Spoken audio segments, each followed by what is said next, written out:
لم يلد ولم يولد ولم يكن له كفوا أحد أشهد أن لا إله إلا الله وحده لا شريك له شهادة تكون سبب النعيم المعبد وأشهد أن سيدنا محمدا عبده ورسوله النبي المفضل المشرف المؤيد هو أحمد وحامد ومحمود ومحمد صلى الله عليه وسلم وعلى آله وأصحابه ما ركع راكع وسجد أما بعد. Setelah puji dan syukur hanya untuk Allah Subhanahu wa taala Rabbul Izzah, salawat beserta salam senantiasa terlimpah dan tercurah kepada junjungan kita baginda Nabi besar Muhammad sallallahu alaihi wasallam. Begitu pula kepada para keluarga, para sahabat, dan insya Allah kepada kita semua selaku umatnya. Yang sama kita hormati dan sama kita muliakan kepada seluruh segenap para alimil ulama, para kiai, para tuan-tuan guru yang tidak dapat saya sebutkan namanya satu persatu, namun tidak mengurangi rasa hormat saya kepada beliau semua. Guru saya Habibun al-Mahbub al-Habib Mahdi, dan juga Al-Mukarram wal-Muhtaram Ustaz al-Fadil Ustaz Safwatillah Mozaib, atau yang lebih dikenal dengan Ustaz Opat.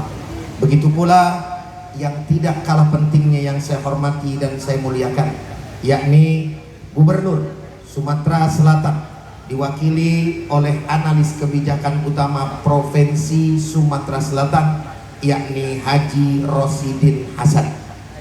Dan juga kepada ayahanda pemimpin kita Bapak Wali Kota Haji Harno Joyo beserta Wakil Wali Kota Ibu Fitrianti Agustinda, serta Bapak Dedi Siprianto, anggota DPRD Provinsi Sumatera Selatan, dan juga unsur Forkapinda Kota Palembang yang hadir pada kesempatan malam hari ini, serta Sekda Kota Palembang Dr. Andes Ratu Dewa MSI.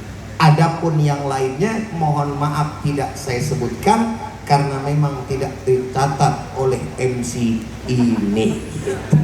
Jadi tanpa mengurangi daripada rasa hormat dan takzim saya, semoga semuanya Allah Subhanahu wa taala berikan panjang umur, sehat walafiat, berkah dunia dan akhirat. Amin ya rabbal alamin.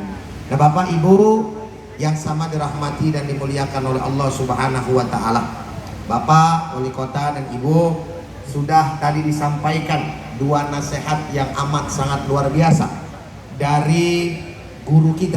Bahkan yang pertama adalah zuriat baginda Nabi besar Muhammad sallallahu alaihi wasallam, dan yang kedua yang mempunyai Al-Quran terbesar di dunia, yakni Ustadz Opat. Beliau ini alhamdulillah Bapak Wali Kota sahabat saya dari semenjak dulu. Jadi waktu beliau bertugas di Jakarta, beliau saya ajak Bapak Wali Kota keliling safari dakwah di Jakarta. Banyak tempat yang saya ajak didatangi oleh beliau untuk berceramah dan safari dakwah. Tapi semenjak dia bersahabat dengan saya, baru kali ini dia ngajak saya ke Palembang. Jangan tepuk tangan, ini namanya curang tepuk tangan. Mestinya sudah tahu Bapak Wali Kota programnya luar biasa, subuh di mana-mana ente ajak aneh. Ini kayaknya nggak mau dikurangin amplopnya Pak Wali Kota. Jadi beliau semua yang ambil. Masya Allah. Tapi alhamdulillah, saya bercanda, itu bisa menjadi hubungan kembali silaturahim yang cukup lama sudah terputus, karena beliau saat ini memang sudah tidak lagi menjabat sebagai anggota DPR RI. Tapi insya Allah dengar-dengar kayaknya ada mau jalan lagi ya. Nasihat demi nasihat tadi Bapak dan Ibu Wali Kota beserta yang lain, guru ibu yang sama dirahmati oleh Allah Subhanahu wa taala, sudah cukup mungkin dari dua guru kita. Bahkan semuanya udah habis tuh bahan dalam waktu yang singkat masalah Al-Qur'an. Dan saya ditaruh di terakhir.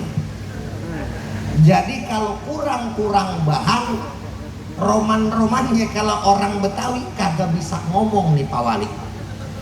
Tapi alhamdulillah karena saya muridnya Habib Mahdi gitu ya. Jadi ada satu hal yang ingin saya sampaikan yang mudah-mudahan kiranya bisa menjadi ilmu yang bermanfaat buat kita semua, insya Allah. Ada satu ayat yang belum disampaikan berkaitan dengan Al-Quran di mana tadi Ustadz udah sampaikan tuh, Ustadz Opat udah menyampaikan ada keterkaitan antara yang namanya puasa dengan Al-Quran. Dan perlu sama kita tahu, memang betul apapun yang bersentuhan dengan Al-Quran pasti mulia. Apapun yang bersentuhan dengan Al-Quran pasti punya keagungan, punya keutamaan yang diberikan oleh Allah Subhanahu wa ta'ala. Ramadan tanpa adanya Al-Quranul Karim mungkin dia tidak akan pernah mulia. Dan bagaimana kita bisa tahu kita ini sebagai umat Nabi besar Muhammad SAW yang mulia, sampai-sampai kita dikatakan di dalam Al-Quranul Karim, faqala ta'ala kuntum khaira ummatin ukhrijat linnas ta'muruna bil ma'ruf wa tanhauna 'anil munkar. Kita ini adalah sebaik-baiknya umat, kata Allah Subhanahu wa ta'ala. Perkaranya kenapa kita dijadikan sebaik-baiknya umat? Karena umat baginda Nabi besar Muhammad SAW diturunkan oleh Allah Subhanahu wa ta'ala Al-Quranul Karim. Baginda Nabi besar Muhammad SAW juga sendiri, di mana beliau menjadi Nabi yang terbaik, Rasul yang paling dicintai oleh Allah, bahkan kekasih Allah Subhanahu wa ta'ala. Tidak ada yang namanya alam dunia ini, bapak dan ibu, diciptakan oleh Allah Subhanahu wa ta'ala karena adanya baginda Nabi besar Muhammad SAW. Kalau Nabi nggak ada kita sudah.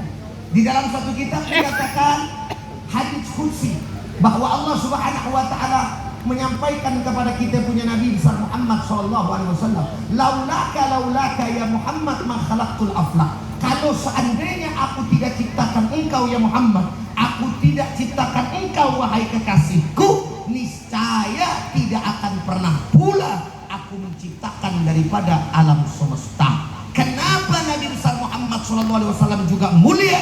Karena Nabi besar Muhammad SAW pun diturunkan oleh Allah Subhanahu wa ta'ala Al-Quran